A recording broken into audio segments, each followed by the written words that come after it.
WMO presents.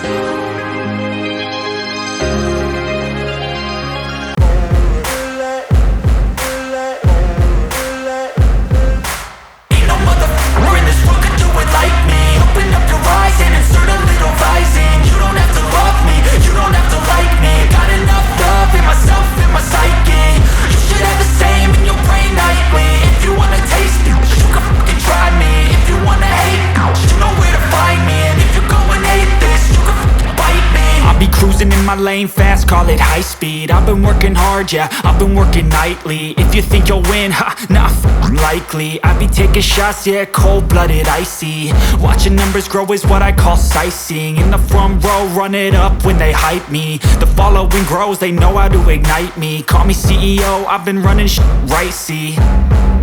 And I ain't playing games, I create my own lane, making pleasure out of pain, turning losses into gains. I'm the boss, I'm making change. I've been rocking this exchange, popping off and risking things. Gonna make a f***ing name. I just wanna be famous, but I don't want that cheap fame. No, I'm not that vain. I just wanna be greatness. I just wanna be greatness. I just wanna be greatness. I just wanna be greatness. Ain't no motherfucker in this world could do it like me. Open up your eyes and insert a little rising. You don't have to love me, you don't have to like me. Got enough love in myself, in my psyche.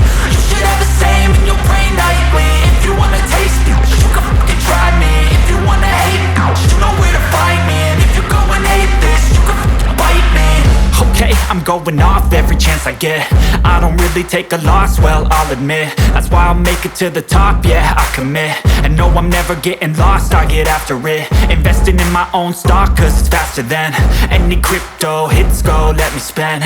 Everything that you see is something I invent, and it's only a percent. I'm gonna take shots, if I miss all, forget it. I'll take a fat loss just to learn all that's in it. I'm taking snapshots, learning how to fall and get it. I'm getting back up, always stand tall, don't sweat it. I never back up, I don't miss a thing or regret it. I'm always learning, you could call me academic. I'm always working, never been apathetic. That energy is like a poison, needs some antiseptic. Ain't no motherfucker in this world could do it like me. Open up your eyes and insert a little rising. You don't have to love me, you don't have to like me. Got enough love in myself, in my psyche. You should have the same in your brain nightly. If you wanna taste me, you can try me. If you wanna hate, bitch, you know where to find me. And if you go and hate this, you can fight me. Ain't no motherfucker in this world could do it like me. Open up your eyes and insert a little rising. You don't have to love me, you don't have to like me. Got enough love in myself, in my psyche. You should have the same in your brain nightly. If you wanna taste me, you can fucking try me. If you wanna hate, you know where to find me. And if you go and hate this, you can fucking bite me. Ain't no motherfucker in this world can do it like me. Open up your eyes and insert a little rising. You don't have to love me, you don't have to like me. Got enough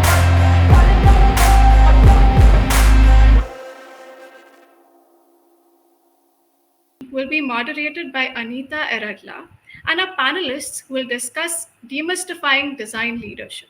So, Ankita, shall we begin? Absolutely. Before we begin, please post your questions for our speakers in the comment section during the talk and the panel discussion. We will get to them at the end of each talk and ask our speakers. Let's welcome our first speaker for the evening, Priti Saini. Priti is the Associate Director for Interaction at Larsen & Toubro Infotech India and has played strategic and consulting roles in digital transformational journeys for customers across the US, UK, Europe, Australia, and South Africa. In addition, she has delivered strategy-led design on complex enterprise-level projects for B2B and B2C customers across banking, healthcare, telecom, and travel. So please welcome Priti. Hi everyone. Good evening. Good morning to those who are in the US region, and good afternoon who are in the Europe region. So let me just share my screen. While I do so, let me just talk about myself as well.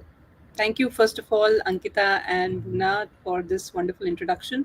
It's a pleasure to be part of Women in Design Fest, and I'm associated with UX India as well, Design, since 2017, I think. and it's a pleasure always to be a part of this wonderful talk series. Let me just share my screen. So today, the talk that I'm going to deliver is, I hope you all are able to see my screen. Okay. So the topic that I'm going to talk about today is how do you sell user research strategy to stakeholders, whether they're part of the client team or they're part of your internal team. So this is nothing but all the learnings and experiences that I've amassed over a period of years, and I would like you to take you through that, sharing my experiences. A little bit about me. I think Bhumna has done a wonderful job to just summarize what I really do. I'm also a leader as an associate director at L&T Infotech Interactive Division. I also lead the UX COE practice.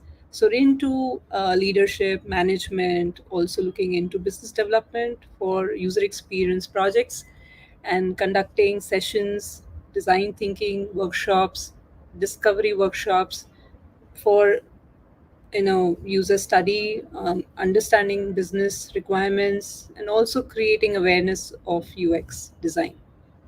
So along with this, I also make chocolates. I'm a food enthusiast, and I in my pastime also design spaces. So, coming to what exactly goes into delivering a good user experience, you might have come across some of these keywords, which are some of the trend-setting keywords right now. Some trending keywords that you might have read through. Design due diligence, process compliance, process management, become an evangelist, become an advocate for user study, user research. And so my job right now, my responsibilities cover most of it that you see right now on the screen. But when you're trying to deliver a good user experience to the client and their users, we tend to sometimes face challenges. One of the challenges that I'm going to take you through is how do you sell user research as an activity or a process? How do you get started on it? So typically, when we start on a project, this is my favorite question. Even when I ask interviews, how do you get started on a project? So when we start, usually we kind of the first step is to understand business requirements, right? So we have a connect with the stakeholders. We try and get a team assembled in the company to make sure that we have the right mix of people to ask the right questions in terms of technology, in terms of user behavior, in terms of requirements. What are the features that need to be incorporated, what is the timeline, etc., etc. So here what becomes important is for you to set that connection right. When you are trying to connect with the stakeholders, it's very important for the UX designer to be in touch with the stakeholder, the right spock of the client team. Now, why is this so important? You know, this is important because we sometimes, when we get in late during this entire discovery phase, we miss that relationship or the rapport that gets created in the first go. So I'll talk more about it later on.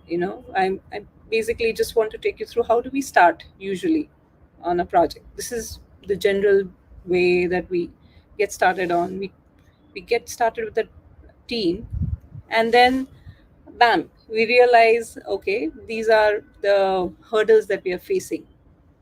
So as soon as you start explaining to the client that we need to study users, we need a user research phase, or we need a discovery phase, even if it is spoken with, or if it is even discussed with them before the project kickstarts, suddenly you're faced with a situation or a challenge. Oh, we don't have users, or we don't know what um, you know uh, benefit is this exercise going to get us, and why do we need to do this? We are your users, and more so about delaying timelines. So I'm sure most of us out here must have faced this situation sometime or the other in our UX career. And what I'm going to share today is how do we overcome this? It's not 100% foolproof plan or foolproof formula, but maybe this will help. Just if you try and follow whatever I'm trying to just put it up as advice. So I I understand from my experience these are some of the questions that come across only because when people don't know what they're dealing with, they are fearful. That's human psychology. I don't know what is this, so probably I do not want to get involved in it. And maybe this is something that would delay my project. That's what I've heard. So this is something that the client or business or your internal teams who have no idea about user study or user research or UX design might say might say that very upfront to your face. Mm, Sometimes comes across as harsh, but if you try and understand um, where they're coming from, you would realize it's all fear. The fear of the unknown because they don't know what they're dealing with. They don't know what's the benefit that this exercise is going to bring or what is the ROI that this study is going to bring about. And as UX designers, then it becomes very important for us to clear those myths, get rid of that fear, and take them along in this journey, work with them in this co-design session. So then the obvious question is, how do you sell UX design, including user research, to a set of people who are somewhere fearful, somewhere really ambiguous about what is the ROI that it's going to get to us, and why are we doing this? So the first step is, of course, you understand from their point of view what are the requirements. So instead of just telling them that we need to do user study, we need to do user research, we need to understand pain points, etc., etc. Why don't we just listen out to them? Why just empathize with business like we empathize with our users? So hear them out. What is the business all about? What do they really work on? What is the service that they provide? What is the product that they are going to build, etc., etc. Once you've done these sessions and you give them the confidence that you understand their requirement, what they really need. Sometimes they probably visualize us as magicians with a magic wand that, yay, you wave this wand and then our product becomes really user friendly or has the best user experience. So, there, once you engage with them in a dialogue and you give them real time examples, they would be on your side. And I've seen this happen. Not at the first go, but what you need to be first is listen to them and become a friend in this journey who is understanding what they require rather than start advocating UX processes from day one. The second step is to align the business goals and the success criteria with user experience design activities, to be more clear. Now, how does that happen? So, after you have spoken with the stakeholders, after you have connected with them, next step is to understand what is their business goal. Why are they building this product? What is they're expecting the product to do at a user level, at a business level, and try and create a success criteria. And believe me, there are metrics in design that can be measured or that can be collected over a period of time, and then that can become your success criteria of the design that you're going to create. And once you're on board um, with the plan, with your team, your internal team, that is a technical team, of course, you can't do it alone. You need to bring your business, that's the client, on board to it as well. Once that's done, it's pretty much simple to them and understood with that um, okay, this is doable. This is not something that is ambiguous. This is a gray area. We don't understand what's happening. To give you an example, if today there's a website that needs to be created for the consumer, and all they are saying is, you probably would hear them, the client saying, we want a very nice user experience, and it does not end there, right? So you need to ask questions. You need to ask them, what do you mean by a good user experience? Would it mean that they would come to the site to probably purchase a product? Or does it mean that you are going to count the number of user registrations that happen over a period of 6 months or 3 months? Or are you saying that you're seeing the product to be downloaded um, double the amount that's being done now? So you need to be very clear, what is this product supposed to do 6 months down the line, 3 months down the line, 2 years down the line. And that would help you understand the business and then come up with a plan for user study. So after these business goals are set, the success criteria is set, you then get on to asking questions. So the listening part is done, the setting expectations part is done. Next is to understand user needs, business needs, user data. So there again, if you bring to the table that yes, this is the data that is required to achieve this particular state of success criteria, and they would um, very willingly, take part in that particular conversation where they would bring to the table the data that you're seeking. And that's what has happened in my recent most project that I kind of supervised, where they were not willing for user interviews to be done for a consumer facing website.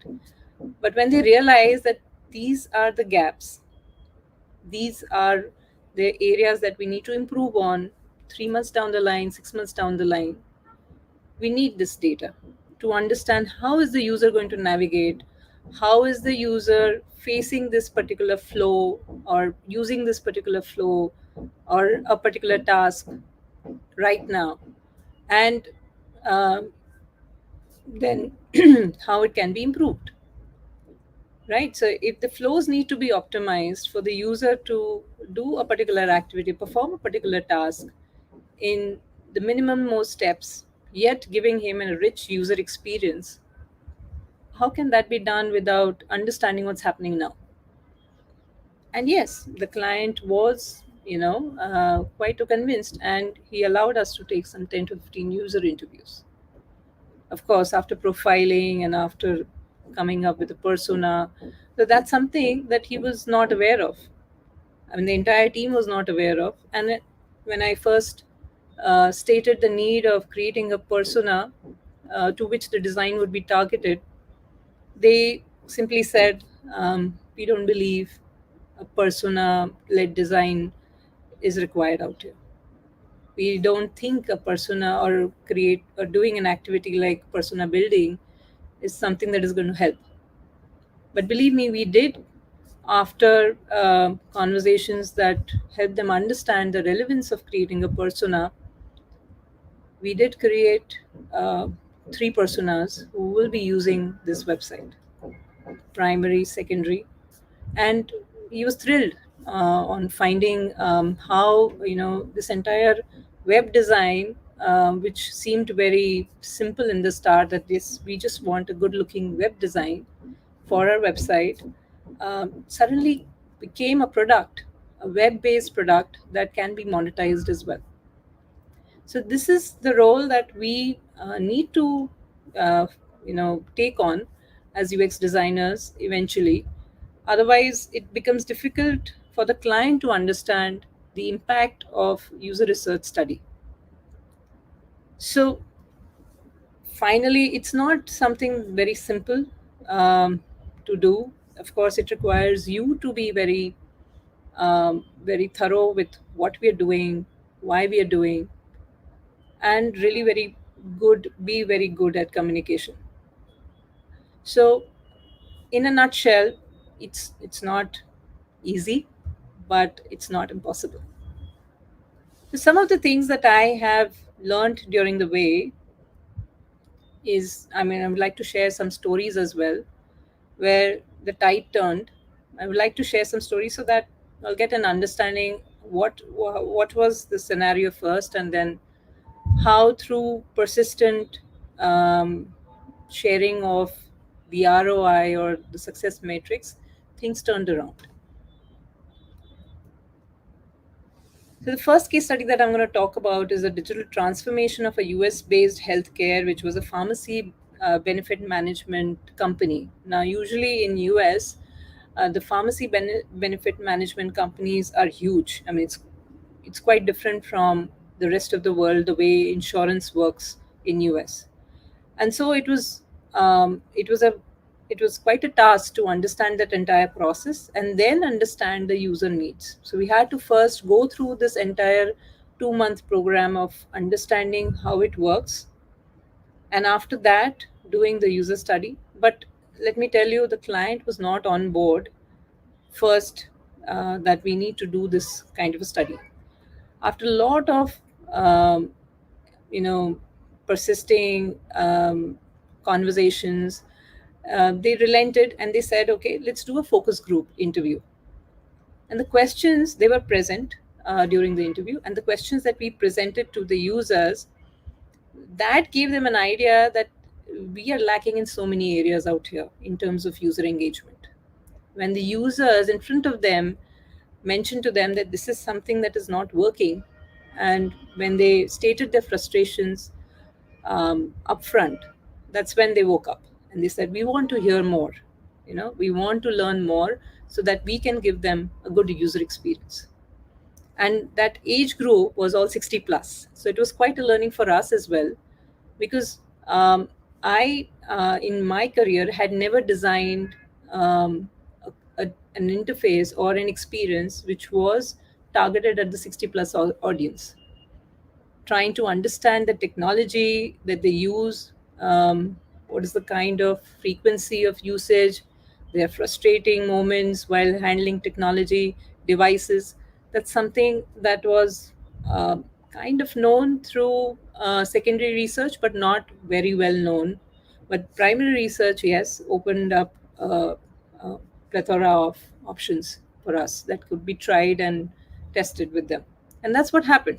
So once this particular application, which was user facing, that became live, and it was accessibility compliant, it was usability compliant, and plus it was tested with them, they saw a huge jump in the number of registrations, member registrations, and the kind of appreciation that they got.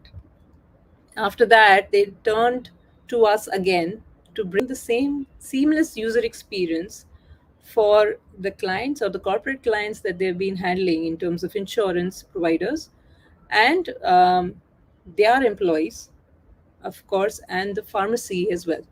The pharmacies who are also using their interface to book drugs or order drugs. So in a in the span of 2 years, we managed to transform the entire experience, which was brand compliant, accessibility compliant, and some of the manual processes also were digitized. Like, for example, the pharmacy benefit management system was manually operated by some of the clients, where they just got a page or so, and they would just call up the call center and try and book the drug, or try and book the memberships of their employees. For pharmacies also, they used to do the same thing. They used to send out an Excel file of the drugs that they wanted, and that's how it was managed. Now come to 2 years later, every aspect of that business, whether it is related to pharmacies, whether it's related to clients, to corporates, their employees, direct consumers, everything has the same experience, brand experience, user experience. How was that possible? Because at the first go, we try to understand first what is required and how this particular study, user research study, showing them at first hand how it's going to benefit them. Of course, it what also helped is that we had prior case studies also, with an impact drawn and with an impact that was seen. So a good success story also helped to get this, conveyed to the client that this is important. Okay, so the next case study that I'm going to talk about is more, um, probably more tough to convince a client. Probably is related to more of an authoritative culture. That's Japan. So Japan, by culture, it's quite hierarchical in nature and more. I mean, the elders, the respectable, the higher authorities, they have an authoritative control over things, and so it's their word, and that's it. That's final. And when we were onboarded on this project of digitizing the entire cargo booking process, which was completely manual, and they took just a minute or 2 minutes to book a cargo, and that had to be digitized, we had a tough challenge on hand, because no matter what you do to mimic that entire 2 minute booking process online was a task, because it had a number of riders, a number of parameters, and of course, the challenges of a completely different culture, language, and the way users handle that product, digital product. So this was the first time when I was scared as to how are we going to convince them for a user study, because we were told firsthand by their IT team that please don't ask us to connect you with the actual users. That's not going to be possible. So we took another route out here. What we did is, in order to convince them, before we signed off on the project, we invited them to go through a discovery session. In this discovery session, we actually listened to them. It was 1 week long. We actually listened to them for the first 2 days. What is their entire business all about? How does booking happen in real scenarios? Who are the users? The entire complexities of the entire business process flow. All of that was laid down, whiteboarded, and captured, understood, digested. And then when we started talking about the users, by that time, the IT team and the business analyst from the client side, they were very clear that this is what we need to build. Okay, so for that we need to understand the users, right? So we started creating mock personas based on hypothetical knowledge of the IT team, because they claimed they knew the users. So IT team was drawn in, the business analyst was drawn in to create that persona for us, and they could not answer simple questions like when do they start their day, how do they start their day, what are the challenges that they face, what is the software, or how do they really book a particular cargo. Those were some of the simple things, but major decision makers for the interface, right? Because if you need to design the interface, you need to understand what are they using as parameters to book in a minute. If you're looking at around 120 parameters, you just can't have a booking online booking process based on 120 parameters and match that to a 2 minute call, right? It's not going to happen. And so we created some prototypes. We went to Japan, had a workshop with them, understood the entire structure with them again, with the stakeholders this time, not the IT team. And believe me, they were so surprised that they also did not have answers to these simple questions. how um, how does this booking happen in a minute? What about the rest of the parameters? Right? So then they allowed us to talk to some of the employees who were booking cargo in the past, so their own employees, and that was like a big win. Or because they had this NDA that we could not talk to actual users because of competition, but and sensitive information being leaked. But while they did dig up information about their own employees who were into cargo booking earlier, and I feel that was a good opportunity that we got. We spoke to around 7 to 8 users who were booking cargo earlier and were agents earlier. And the insights that we received from them when we try to understand the process through which they were able to accomplish 1 to 2 minutes of booking of the cargo over the phone helped us nail down that flow online as well. And finally, the stakeholders were so happy because they could mimic that entire process in a minute online as well. This entire product was then white labeled and then sold off to other airlines as well. So over a period of time, even the the toughest of the clients who feel that user research is something that is not necessary or it will take time, they also agree that this is the kind of insight that we do need to make our product more usable. So I feel that this was quite an enriching experience out here, what we did at Japan for their cargo booking app. And I try and, narrate this case study or this story at, at many places, and try and bring this example whenever I get an opportunity to do so, because this was quite an experience and a successful experience, I would say. So, trying to just summarize this entire conversation that we are having and this talk that I'm trying to present is that we need to be flexible. There's nothing known as an ideal UX project. If you're looking at projects where it needs to start with user research, stakeholders will be on board with this idea, internal team is going to be on board in this idea, and there will be no frustrating points. That's something that's not happening even today. So might as well just accept it that there's nothing known as an ideal scenario. We need to be flexible, we need to work around. We might not start with user study, but at least try and educate the stakeholders and our internal team as well. And then get on to explaining them the importance of the impact of user study or user research or strategy as well. Sometimes people don't understand what's UX strategy, and they don't feel that there's any need to incorporate that as part of the business proposal as well.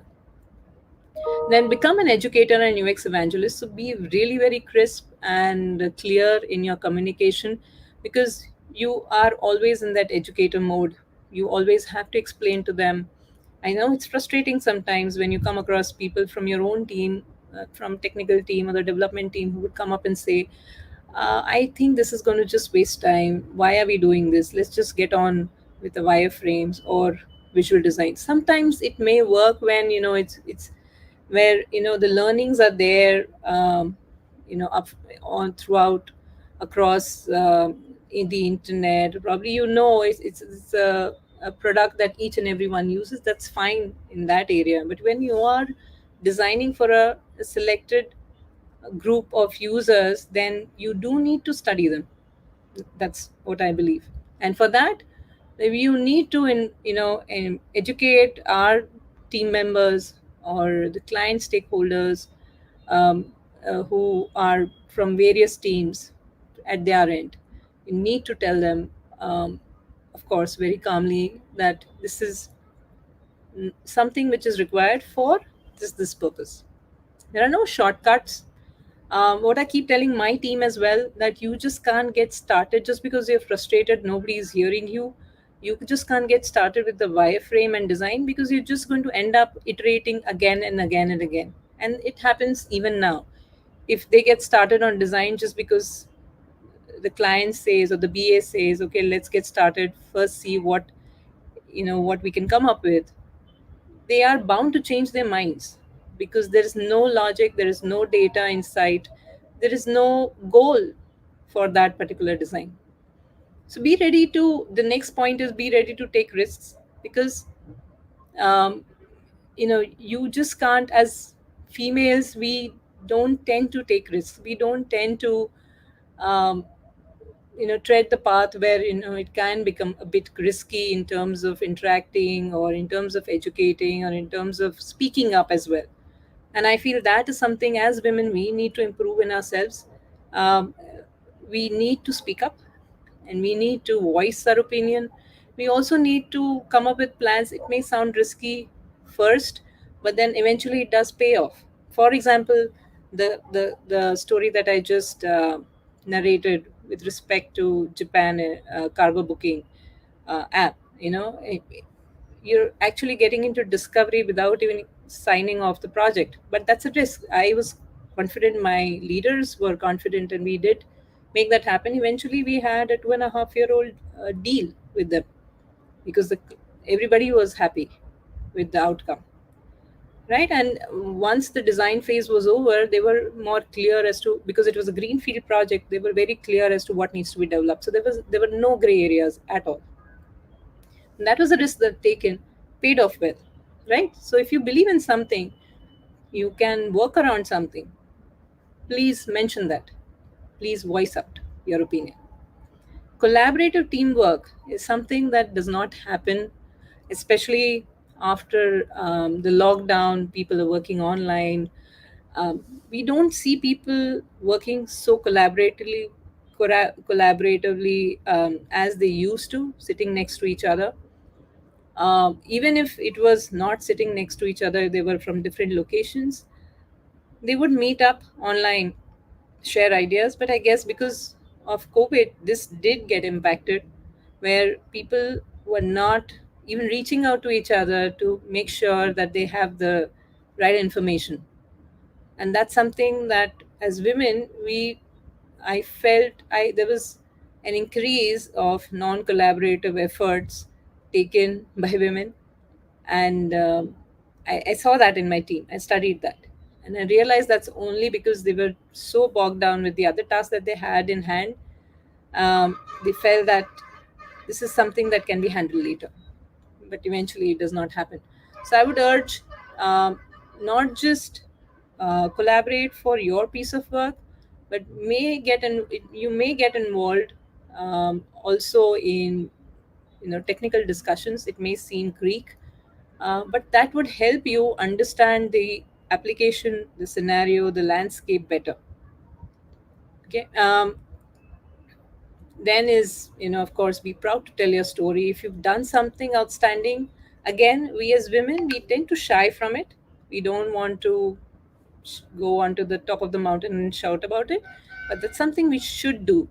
We should be doing, we should be proud of it, and we should be telling our own story, that this is what we did, this is the challenge that we faced. We actually did this, and we you know, did it with flying colors. So why not, go ahead, shout at the top of your voice, and then tell your story. Sharing and learning is something that comes as part and parcel of being a UX designer, and that should never stop, no matter what. So I'm just coming to an end out here. Thank you so much. And this is all that I had to share. Happy to share my experiences and learnings in future as well. Thank you.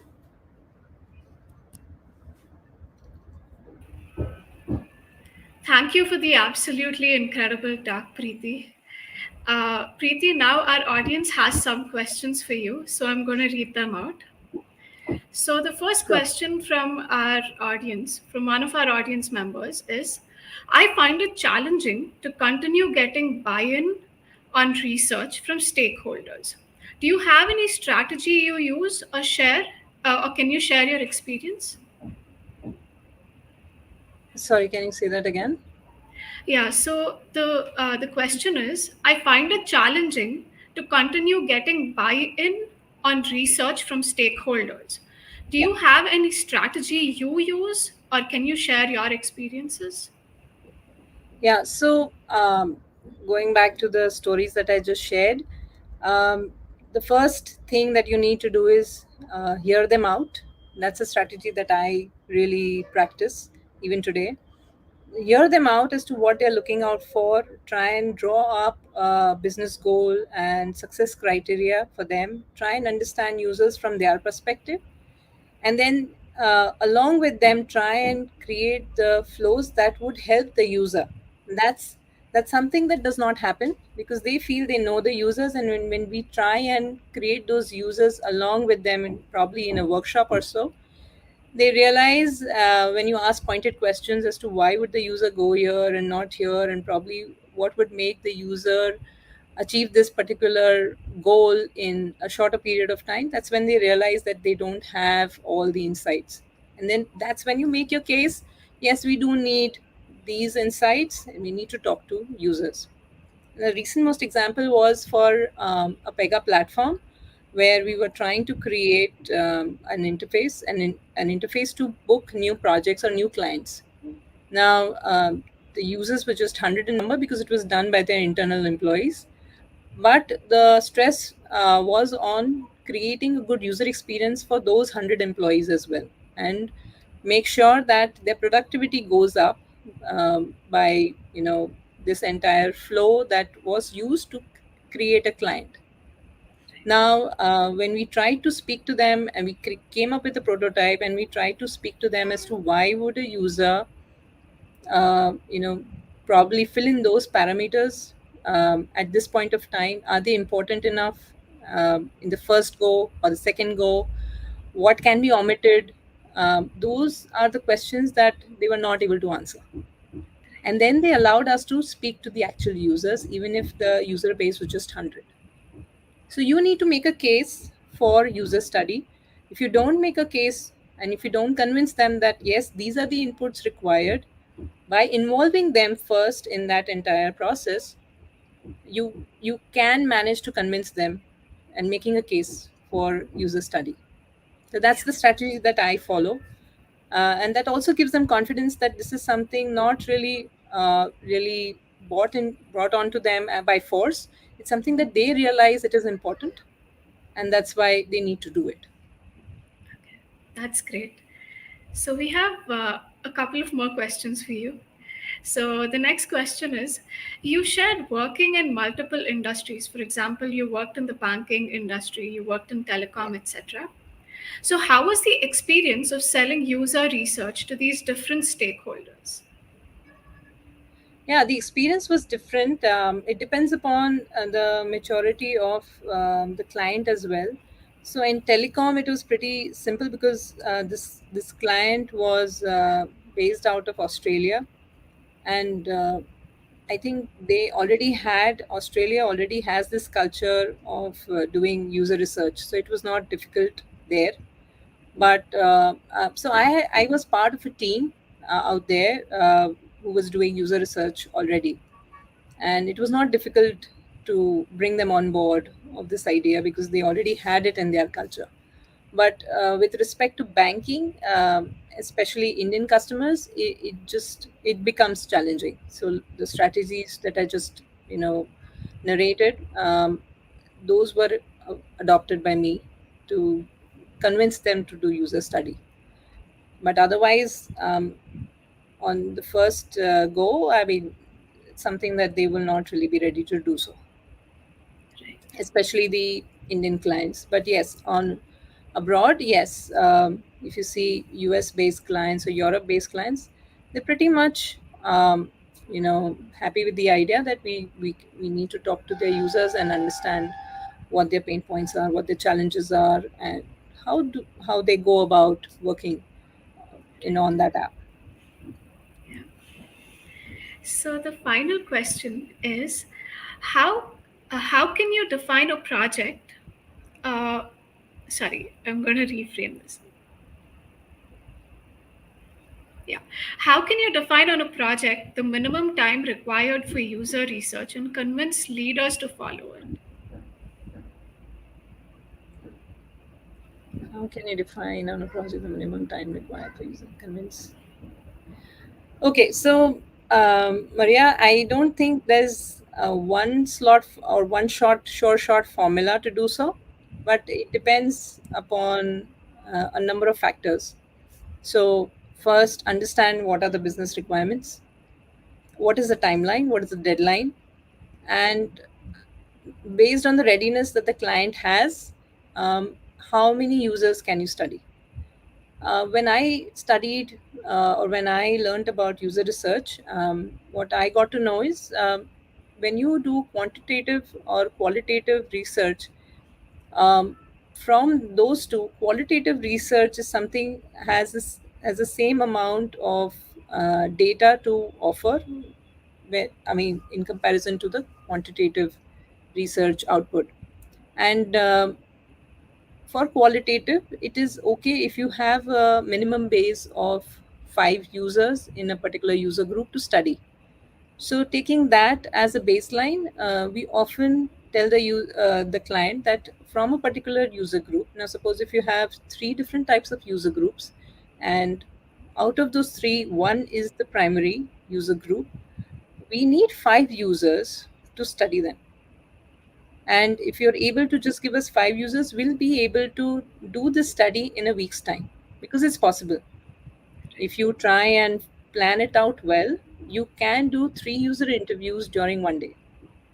And so when you create a plan around it and you present it to the stakeholders, uh, they are quite open to having this done or executing this plan because it's not something that has to be done over months. So this is more of lean user research activity that you undertake. But again, it depends from requirement to requirement and client to client. People who are or clients who are more open, probably they would allow you to, profile and interview 20 to 25 of their users. And that has happened in the past. I have undertaken that user study as well. But in scenarios where there's less time, you need to do a minimum study, and for that I think 5 is the number that you can go with. That's great. So thank you so much, Preeti. That was an incredible talk and an incredible question and answer session. Thank you. So our final speaker for this evening is Rashmi Babre. Rashmi is the design director at Huge Designs, a global design agency, and has served critical clients in education, healthcare, oil and gas, telecom, government and public services, aviation, IT, hospitality, and the e commerce sectors. So join me in welcoming Rashmi. Over to you, Rashmi. Hey everyone, thanks Bhavna. Pleasure to be here. Um, like Bhavna introduced, yes, I come with about over a decade of experience in UX or user research and design as a domain. Um, my education background, though, is engineering, and I have always had an eye for design.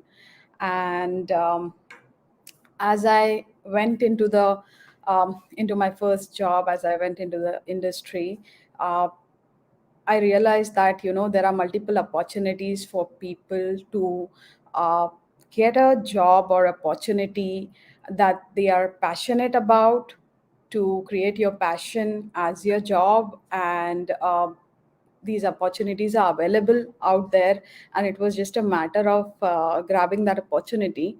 Lucky for me, I've had a chance to work with different companies, IT or design studios.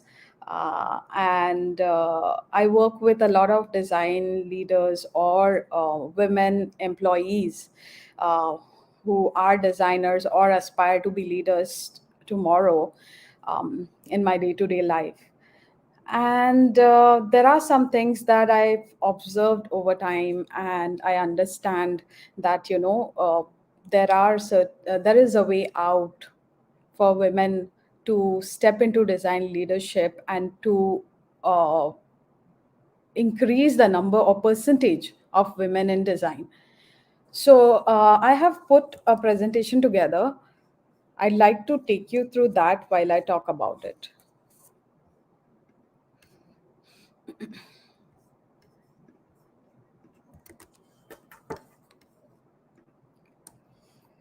Hope you're able to see my screen. So allow me to start with an example. You might have heard about this in the past, but right now I'd like you to think about what a leader looks like. Picture a leader. Take a few seconds. So what comes to your mind? A study that went into this and has been there for about 6 years now. It tells us that whenever people think of a leader, they think of a strong personality, possibly a male. Um, None of the participants in this study have come out saying that this leader is a woman. So, what could be the reason, right? Um, the reason is there are multiple reasons. To start with, we as growing up as designers or as passing out from design or technology, we are never taught to follow leaders, women leaders, to be precise. We never hear conversations about women leadership as much as men, right? So how do we identify this exact problem and how do we reach a solution? um, so me myself, I come from a background where I am the first woman child in my family to hold a formal degree, formal employment.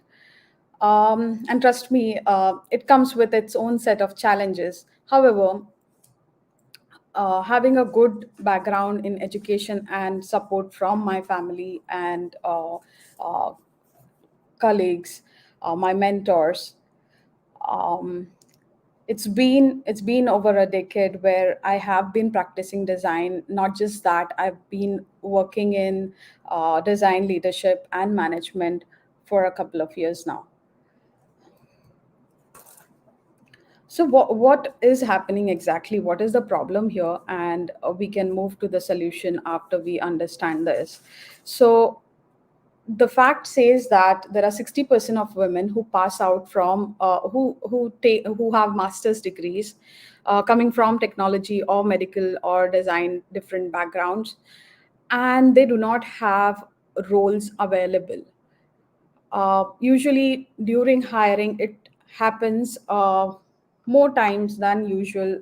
It would happen with men that women are hired for smaller roles compared to what they are skilled for. So when 60% of your entire students pass out and they are women, why are they not able to secure jobs in leadership roles? Is the problem here, right? So the answer to this why is that, let's start by looking at the qualities that good leaders have today.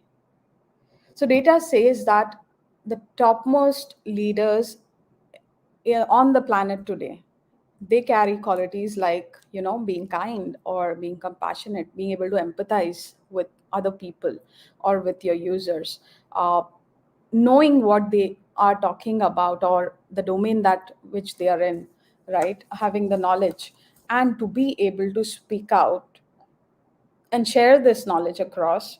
It's done in a certain way. So are we saying that women are not capable of having these qualities? No, they are. And in fact, when it comes to any gender, I think people carry these qualities irrespective of who they are. So there are some differentiating factors and some things that we can aspire for. Now, growing up, I don't remember having a conversation or a single conversation wherein I have spoken about women leadership or leadership with, getting into leadership to start with. 10 years ago, if you'd have asked me to imagine, who a good leader is, I wouldn't myself have imagined it to be a woman. But over time, working in the industry with different women leaders, um, and as we go, if you see the world is changing, and as we move forward, what we will see is there will be equality.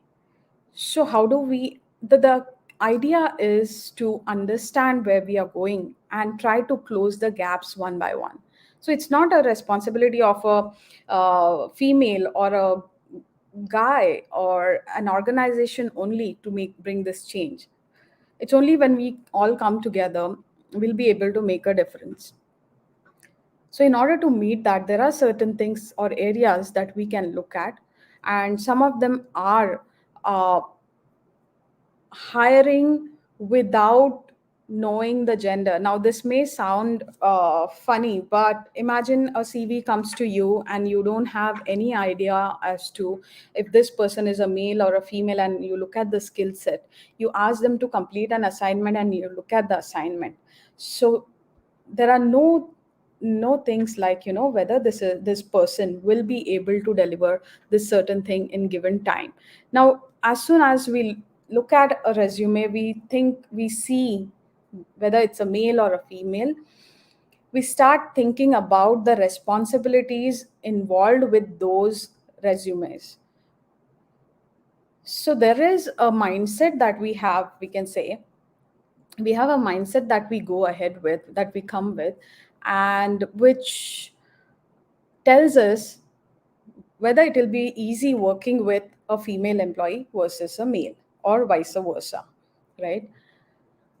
So while I'd like to give an example. So growing up, right, in my career, I've come across multiple opportunities or conversations where we had to decide whether to send, when we had to send a fresher on site, and we had to decide whether we should send a male employee or a female. And it always was decided that it would be good to send the male employee for so and so reasons. And the reasons are nothing but the responsibilities that we think are involved around sending a male versus a female. And where do these responsibilities come from? Where does this idea come from, right? So we can now go back to the part where, yeah, sorry. Now, what do you think is this gap? What do you think is this inequality that is happening, and why are people being biased? Not necessarily. So when we think of women, we know that women in general wear multiple hats. So they might have, they might be overburdened with work, or they might be underpaid. These are some scenarios where women in general are expected to take responsibility, be it personally or professionally. And this is the image that has formed after years and years of practice and people following certain practices, right? So it's not uh, a person's thought, or that men think like that. It's more like it has been practiced. Everyday practice is what creating this situation. So how do we break this situation and say that, hey, uh, it doesn't matter what background I come from, whether I'm a guy or a girl, or irrespective of the gender, I will make a difference. Because, so what is this because? This because is nothing but it starts with your knowledge. As designers, we have to understand certain guidelines, certain rules and principles. We have to understand, so specific to user experience design, I can say that we start by understanding the methodology, right? we slowly move to principles and guidelines. We think of systems, we think of applications, and then we think of components and elements. So there's a lot that goes. There is brainstorming, there is discussion, there is ideation, there is designing, and then there is testing, there is delivery. So, as a designer, you will be expected to deliver multiple things at a time. And you can't say that, hey, I delivered this design, so my job is done. So, why is it that I am not going ahead? So, to address that specific problem, for designers, it starts with learning, learning from the right sources, learning and understanding uh, what is the right approach, the methodologies. And as we go, we learn from our mentors. There are different style of working methods to be followed and so on. So while we do that, we have to actually focus on the real problem and a bigger problem, which is inclusivity. So when we say inclusivity, it means that, is everybody included in this? When I'm providing solutions as an organization, and believe me, some organizations are doing things to make a difference. Uh, for example, my current organization is trying to maintain an equal percentage of male and female employees and have been able to successfully do that. Not just that, there are the bigger organizations, I would say, do focus on this problem.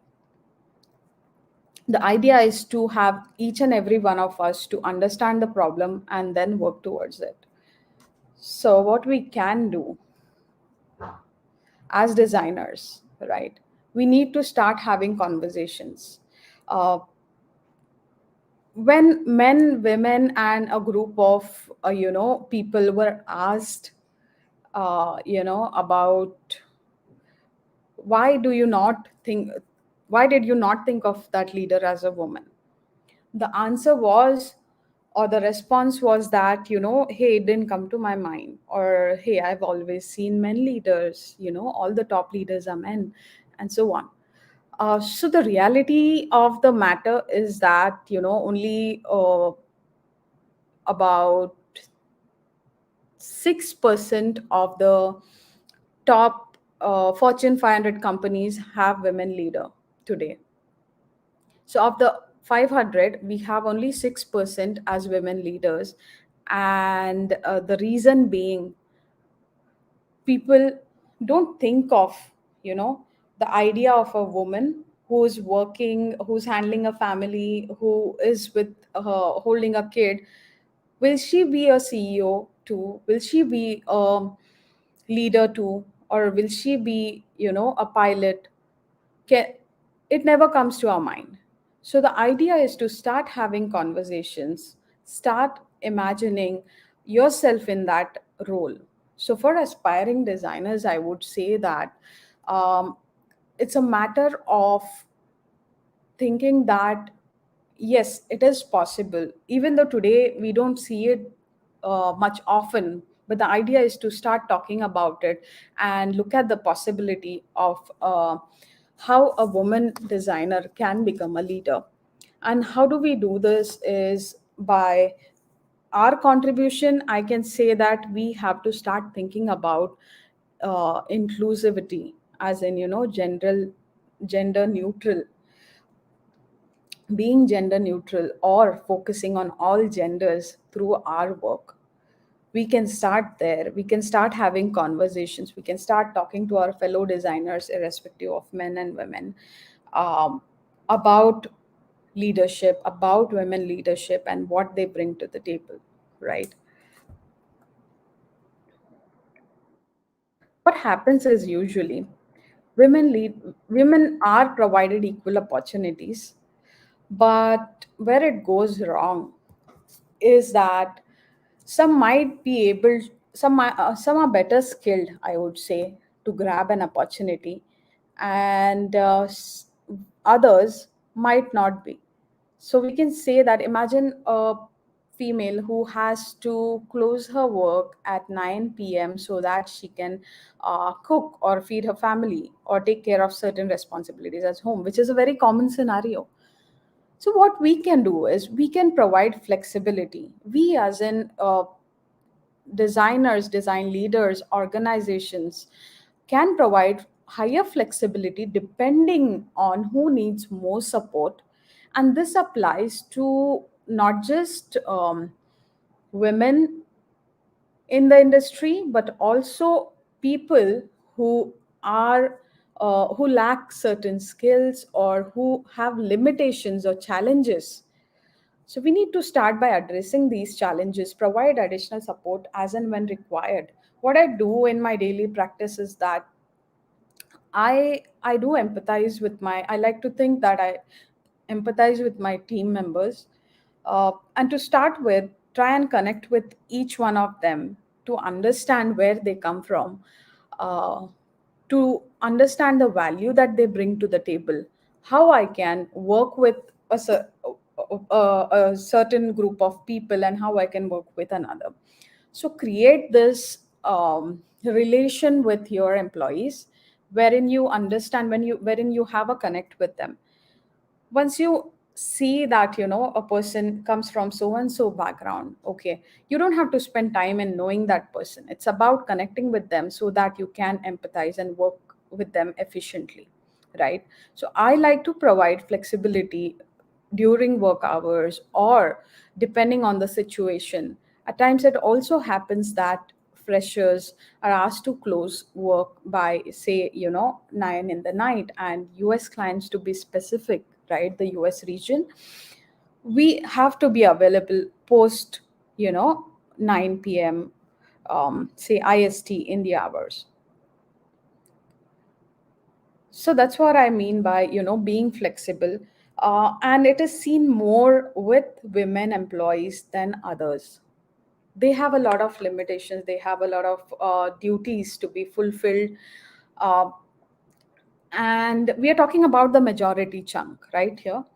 We are talking about most of women, how they are expected to deliver multiple things. And when imagine your manager calls you and tells you, hey, I've got this opportunity to go abroad, and you got to start tonight.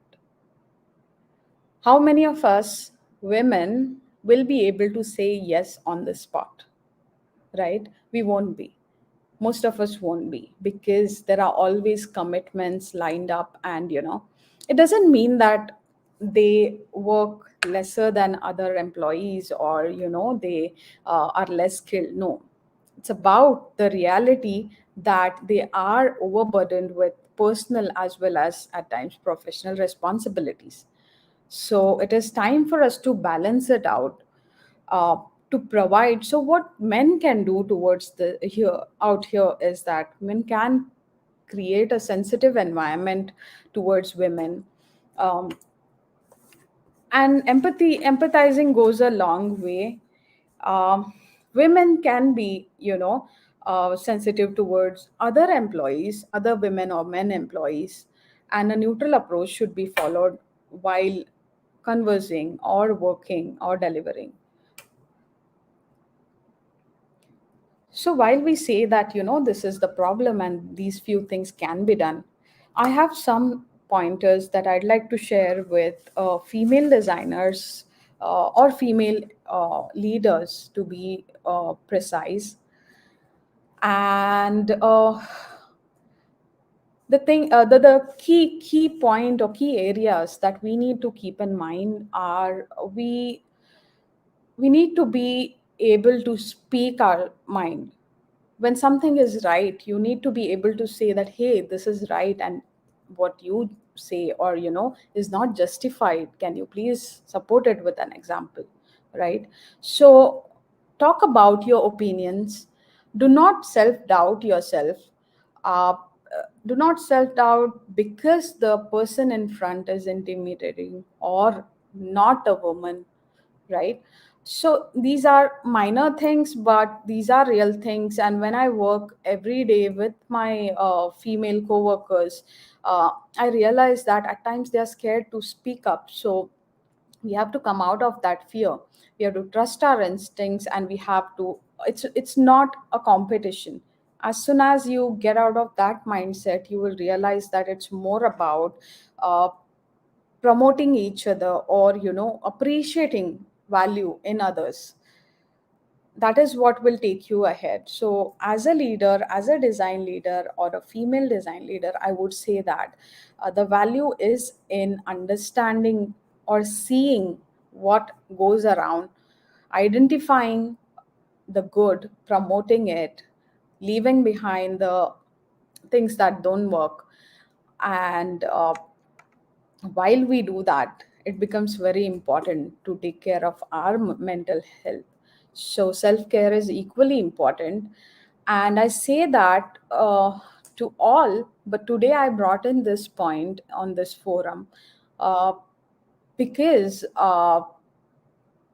because women coming from a pool of responsibilities, say, or coming from places wherein their personal commitments and professional commitments might overlap each other. You should be prepared to face the world uh, in that much strength. So while we do this, we have to now step out of the superhero complex, as in the idea that a leader is a superhero who can execute activities flawlessly. No, a leader is anybody who understands what needs to be done, who is ready to guide others, who's ready to mentor others as they go, and take everyone ahead in their journey.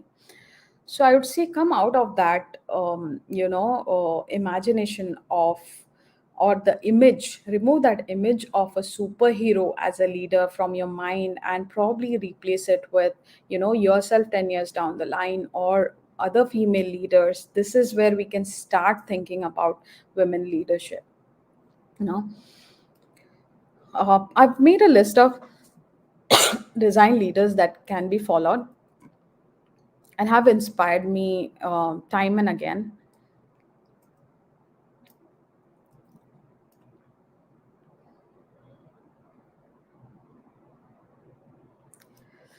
And that's all I would have on the topic. Thank you.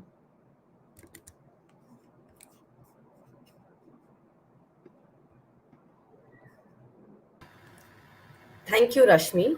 That was a refreshing take on the subject. We have some questions from our listeners, so I'll read them out to you now. Sure. How can women leaders encourage women or groom them as future leaders? Right. It starts with believing in yourself as a leader, that you will be able to perform this activity, believing in others, trying and identifying skills, qualities in others, as in other design members or your colleagues. Identify the qualities, understand where this person wants to go, try and understand if this person is trying to achieve a certain goal in design or in life in general. Look at the bigger picture.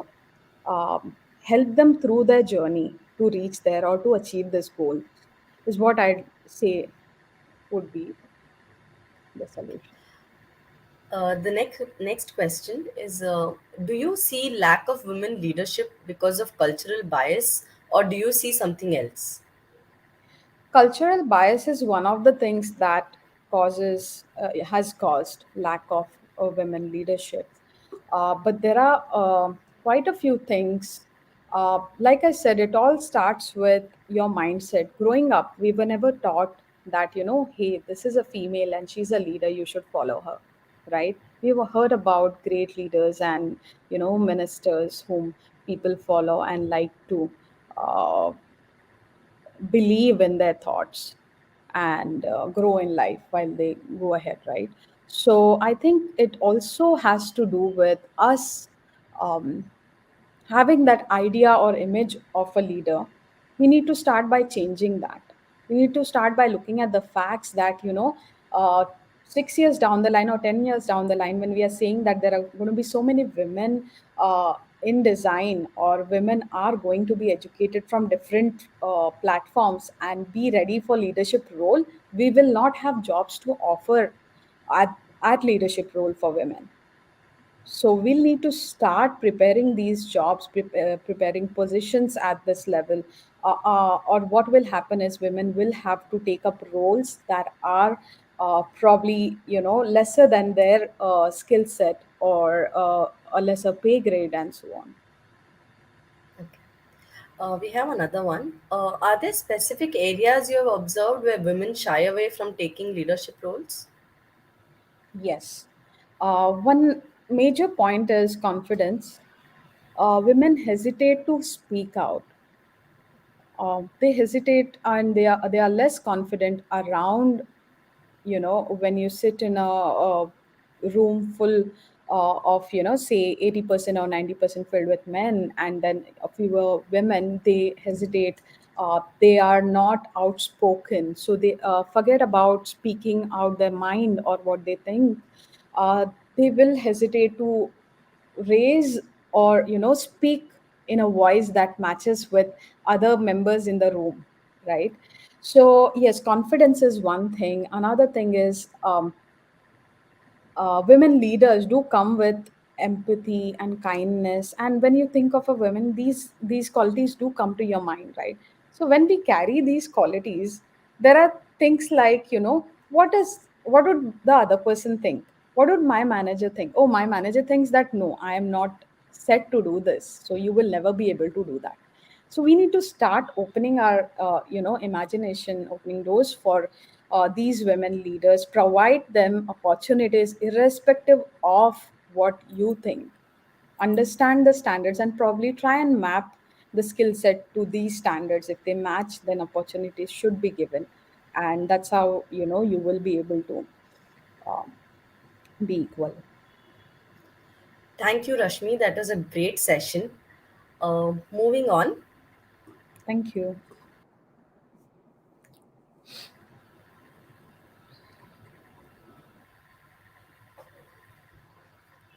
Um, I'll just invite my co-speaker Bhuvana along here. So, Ankita, are you going to miss the conference from next week? I'm going to miss it. I can't believe that the 7 weeks passed by so quickly. Absolutely, Bhuvana. I'm going to miss tuning into the session next Saturday. But we have so many more exciting events coming up. Should we tell everybody right now? I think we should wait until the end of today's segment and then tell them. So, stay tuned, everybody. It's now time for the much awaited panel discussion. The theme for our discussion today is demystifying design leadership. You've already met our first two panelists today, Priti and Rashmi. Our third panelist is Vaibhavi Uchin. Vaibhavi is a product owner, Lijato Health Technologies. Her expertise is in product growth and engagement strategies, cross-functional team management, stakeholder communication, user-centric design methodology, user research, market research, competition analysis, among many things. Our panel moderator today is Anita Eradla. Anita is a manager for product design at Capital One in Virginia. Her expertise lies in user experience, user interface, product strategy, and interaction design. I'd like to welcome our panelists and moderator. The floor is all yours, ladies. Thank you, ladies. Thank you so much. I'm really excited to get started. Hi, Rashmi. Hello, Preeti. So, Hi, Hi, Anita. Salvi. Hi, Hello, everyone. everyone. Thank you, guys. I've been following your sessions and it's been really great. I think it's a perfect segue into our next section where we talk about demystifying design leadership. Uh, I mean, I can't say enough. Like Rashmi, you kind of covered a lot of the interesting things I was going to ask you. But I Oh, think it's a great conversation. There's still some questions that needs to be answered. I want to say that this is going to be a very informal conversation. The topic was definitely demystifying design leadership, but I think emphasizing on women leadership would be a great way to get started. So wonderful intros have been already shared, so I'm not going to dive into it. But I definitely want to ask each one of you, I'll call out, how did you pick design as a profession? And also, how was the transition into being a women design leader? So I'll start with you, Rashmi, because you did cover a topic on this. Sure. Thanks, Anita. For me, I do have a creative side. I've always enjoyed sketching, painting, and growing up. And when I passed out of, I have done a diploma followed with an engineering, so a complete technical education background, right? So when I passed out of college, I looked out for jobs and I saw that, hey, there are some opportunities in web design which seems interesting, depending on the tools that are being used today. And I will get to come up with some creative outcome based on my passion or my interest. And there is nothing that I would want more to work in, uh, you know so that's where I decided that, hey, I want to go ahead and get into a design job. And when I got in, I was actually developing and designing for about 5 years. Um, so got a complete picture of how things work and how our applications designed. And while I did that, and back then it was web design, there was no emphasis given to research or interviews and so on.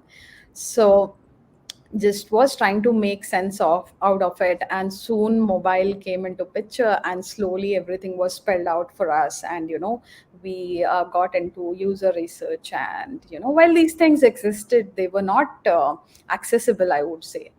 Not everybody spoke about it.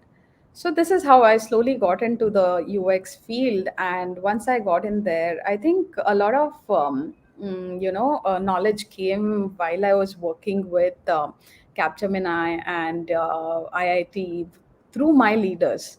So I have been fortunate to have such great leaders in life.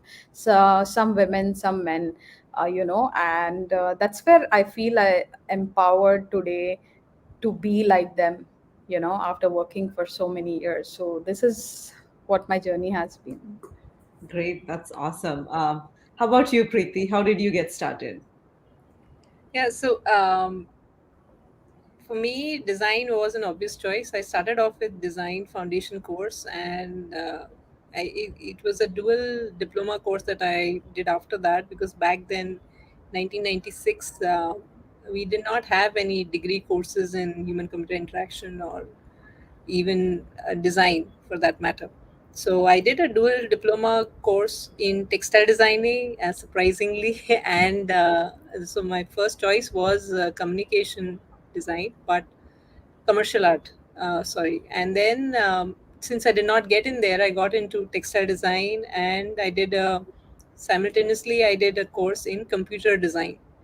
So 2 years of computer design diploma, and then I had options because I had done both these diplomas. I had options to either get into textiles or get into web designing. That was 1999, and web design was really the hot job at that time. So got into that, and then there was no looking back. And slowly, uh, got my master's in art and painting, and I knew that this is the field that I need to follow. I did also uh, graduation in economics and psychology to get a hang of UI design. At that point of time, it was interface designing, and then slowly got into user experience. So over a period of years, I realized that design comes to me very naturally, and so it's anything that I feel that needs to be designed. It's more on the usability aspect, whether it's designing spaces, whether it's designing offline print media, or it's designing online digital media.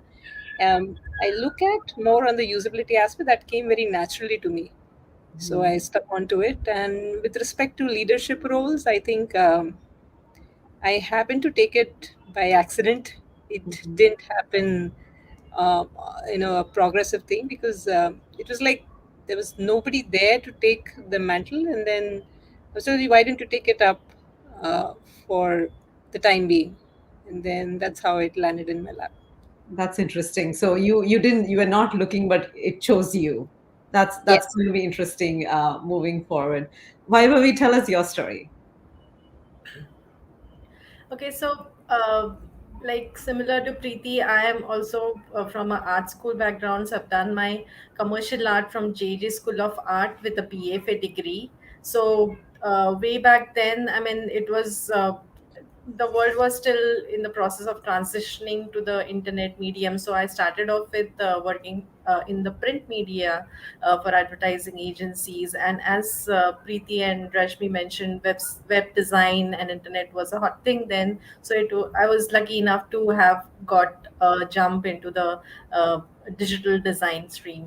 And then onwards, it has been like, of course, I mean, the industry evolved over the next decade or so, and so did our understanding of user experience processes. And so I was working at this company called Sarka Interactive, which was an enterprise software design company, where I kind of got more aware of UX design processes. And then I got myself enrolled for the HFI CUA certification. And then things kind of took a little different turn over the next decade. I so like as people here might be aware of, there are some overlaps in a role of a UX designer as well as a product manager. So over the next decade, I also got opportunities where I could explore my abilities in the product management space as well. So I was kind of doubling up as UX strategist and manager in my roles, and it has been an amazing journey. Presently, I'm working for Legato Healthcare Technologies in a lead product management role, where I get to work with the onshore and offshore teams, collaborate with the stakeholders, define features, and define the roadmap, and also manage the releases, and work with cross-functional teams.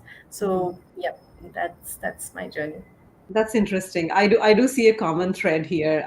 I think people who have started a little early on did have to go through, like, do have to go through, have to done multiple hats, because there were no defined profession. Like, there was a lot of overlap and a lot of things were blurred out. What a UX does, what a UI does, and like I think everybody was doing everything.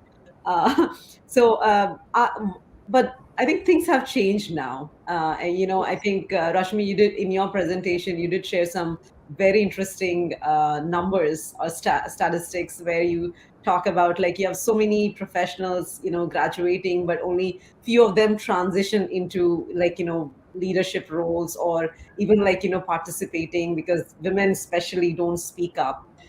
So I want to hear from your personal journeys. Even though it's been a challenging to get to where you are.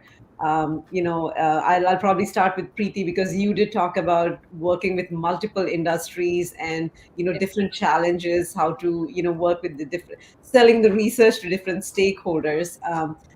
But do you see, compared to earlier, is it easy now to get those buy-ins? Is it like, what as a woman leader, what kind of challenges do you face right now?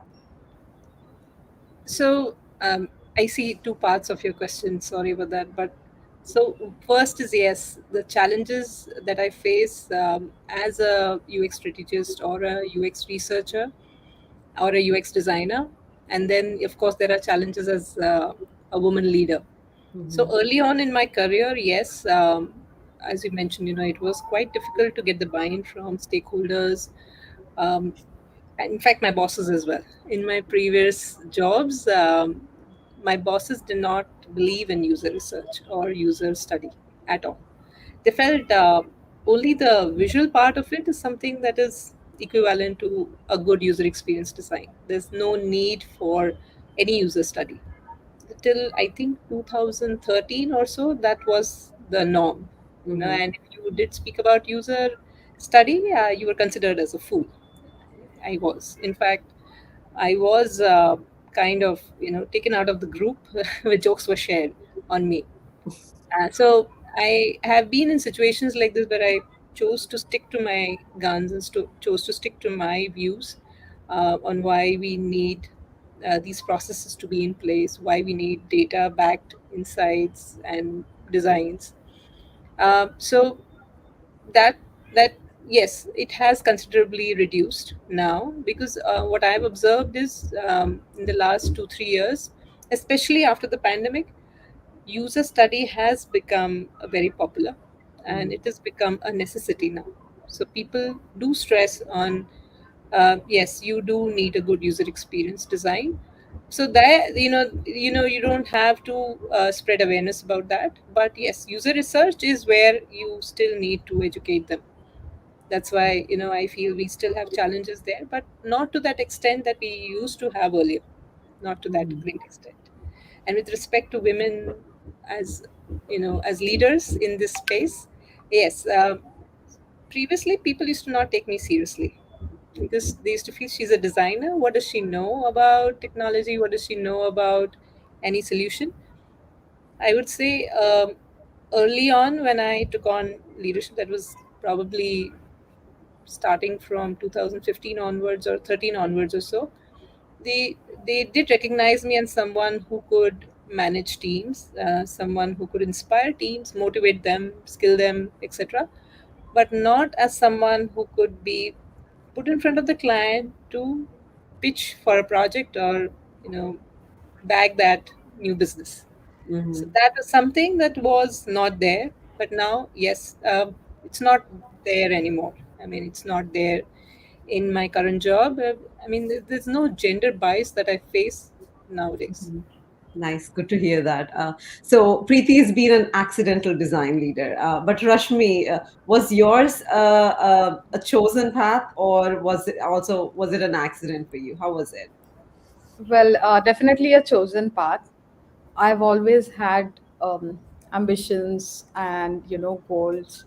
Growing up, looking at my parents, my friends, or my mentors, to be a leader in, and not to be a leader per se, but to be able to understand a domain thoroughly, in depth, to understand how things work. And that is when it gets interesting, right?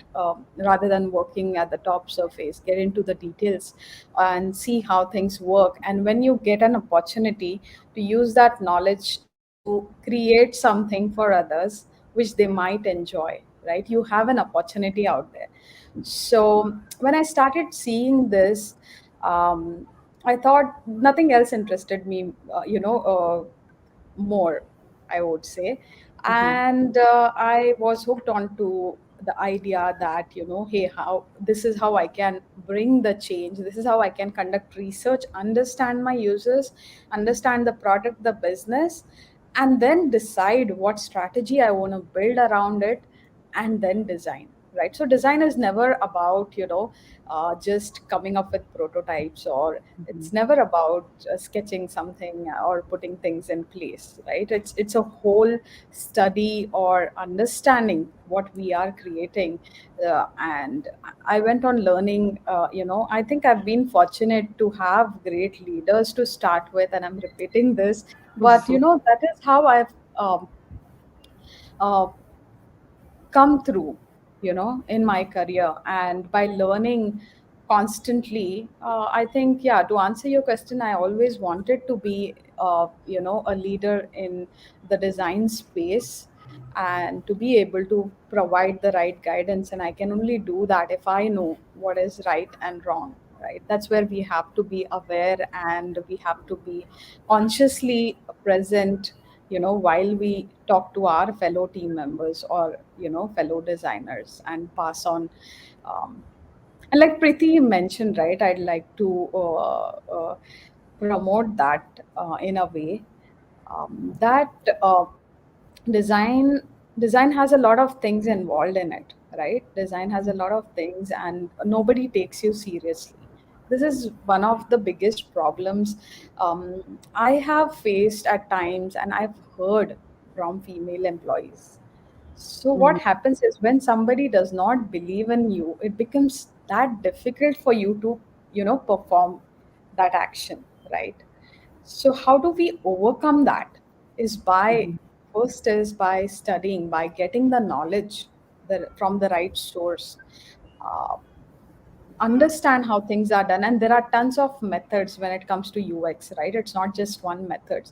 So you should know what platforms to follow. So probably, look at uh, legit platforms, and UMO being one of those, right? So find such platforms where uh, you can get the right information.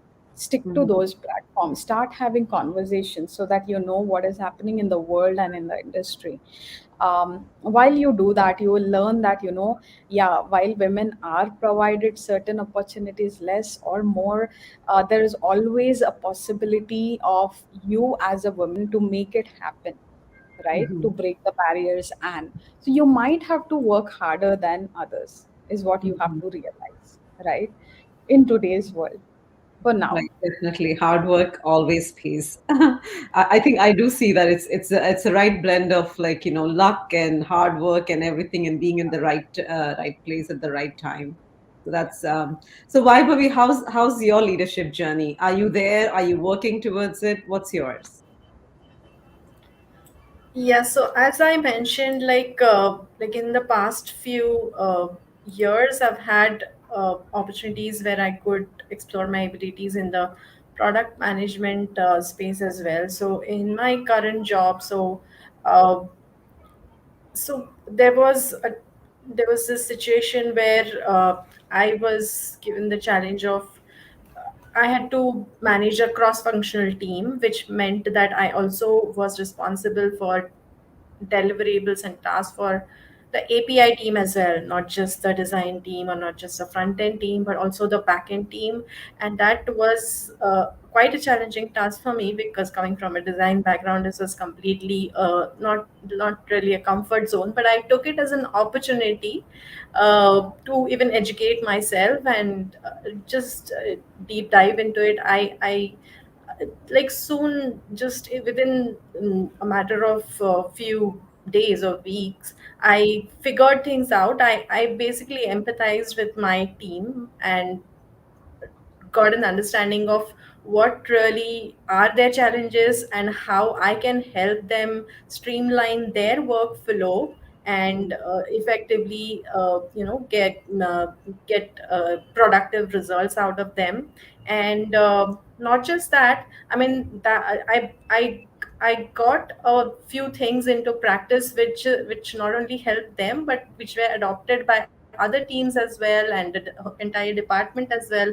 And I earned a lot of appreciation and trust for the way I dealt with things and the way I took charge of things and also helped my team. I even earned a lot of trust from my own team as well. So I also used my design skills to communicate the uh, performance of my backend team, which was something that nobody could even imagine. Like the team of the front end team is, you have an interface and you have the whole user story, persona thing, and everything, and you can explain user experience, right? But what work does the backend team do? It is so techy, and to explain those things to non-techie stakeholders, it was quite a challenging task for me, and I did it very effectively using my design skills. And my team was just felt elated because the whole focus was on them.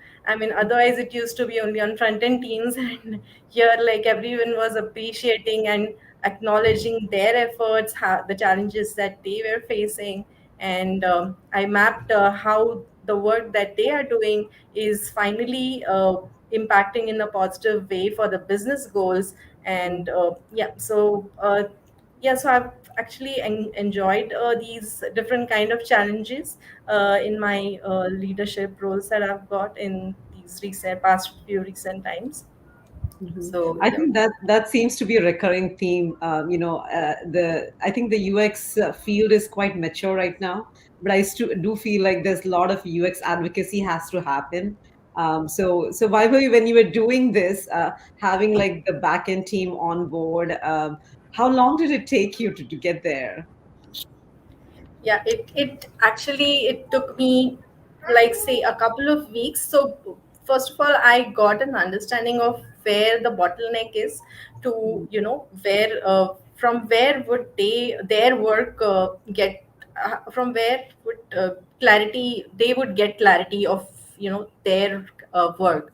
Okay, so that the workflow can be so there was so like I understood that the solution architecture was something that was very critical over here for my team to take on their tasks. And at that point of time, there were actually no processes in place, and solution architects were from the onshore hours, and my team, most of them worked in offshore hours, and there was no collaboration in place, and which kind of created all the gaps, and nobody knew what is expected of whom and when, and there was no like connection between all the teams. So I got like some processes in place which helped all the teams stay in tuned and collaborate with each other on an ongoing basis, and stay informed about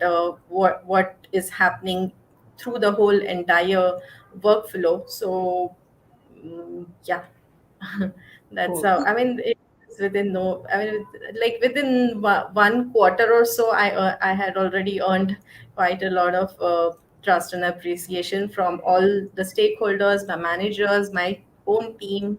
So Mhm. yeah. I think that's a great strategy. But this definitely makes me curious about, especially like Preeti and Rashmi. Like you've been in the industries for almost 20 years now, and you're someone who's done a lot of the, like UX advocacy along the path. So, in this current situation or current roles, I'll go with you. I'll ask you, Preeti, first. How much of it is like hands-on work? How much is UX advocacy? How much of it this is like I just want to see your breakdown of your work. Like, are you doing, say, like 50% of advocacy or 20% of work or managing people? Are I also doing hands on? So, what's your breakdown? Yeah, so for me, I'm a pretty much hands-on person. So with respect to say pitching and creating my own decks, I do Hmm. it. I mean, that's for pre-sales or business development. I do it mostly by myself. Hmm. I do have a team who supports me, but then when it comes to project reviews, because I do that as well, and I also, like you said, do UX advocacy as well. I do hold a lot of sessions on UX awareness within the organization and with clients as well. So when we kind of do that, we have to do kind of a demo, Hmm. and that is something hands-on that I do it by myself. And when it comes to project reviews, sometimes what happens is, because in the last 2 years, because of the pandemic situation, Right. it was difficult to handhold them or probably even give them a design direction when you're managing a project, Hmm. especially in the initial stages where you've got the insights and you have to translate that into features. And I am a person who is very detail oriented, something that comes to be by my father's side of genes.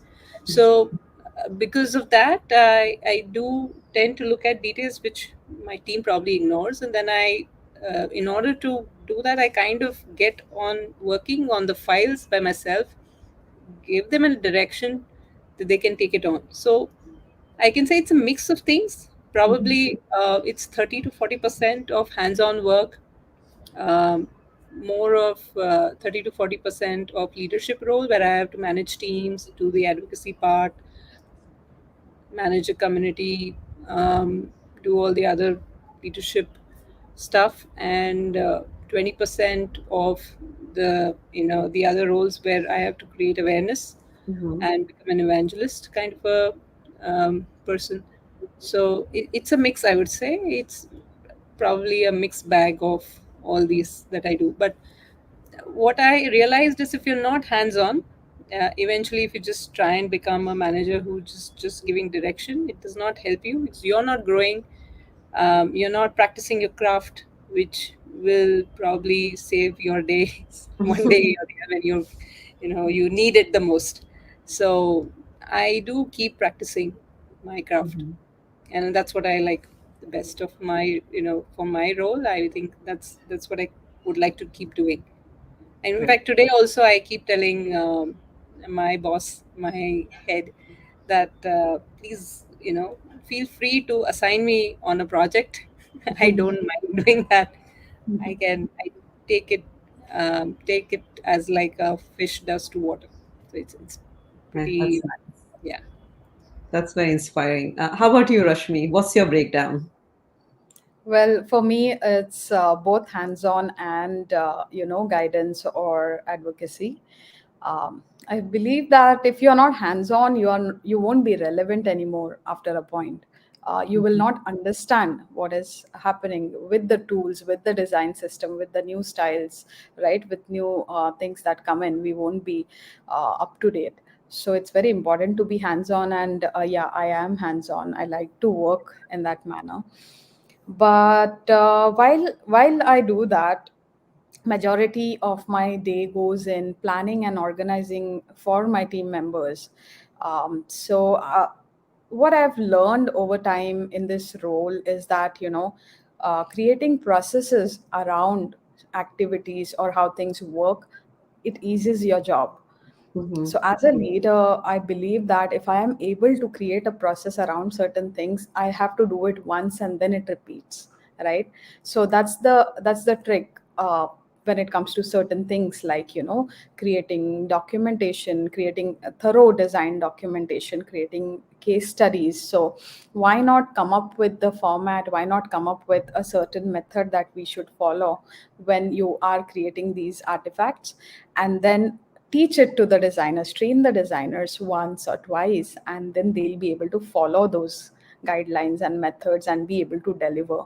So I think as a leader, you have to be really smart while working on things. You can't just take as things come your way, right? You have to analyze, you have to wait, sit, analyze what is it that you are expected to do, and is this expectation right?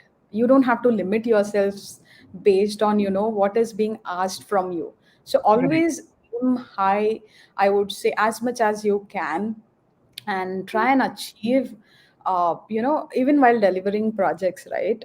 You can do a lot, and a design can be done differently, right? There are multiple ways to come up with designs, and we even today clients come to us asking for options of a design. And that's where I feel that we as designers or experts in this domain, we need to educate our clients, we need to educate the audience to understand what we are doing.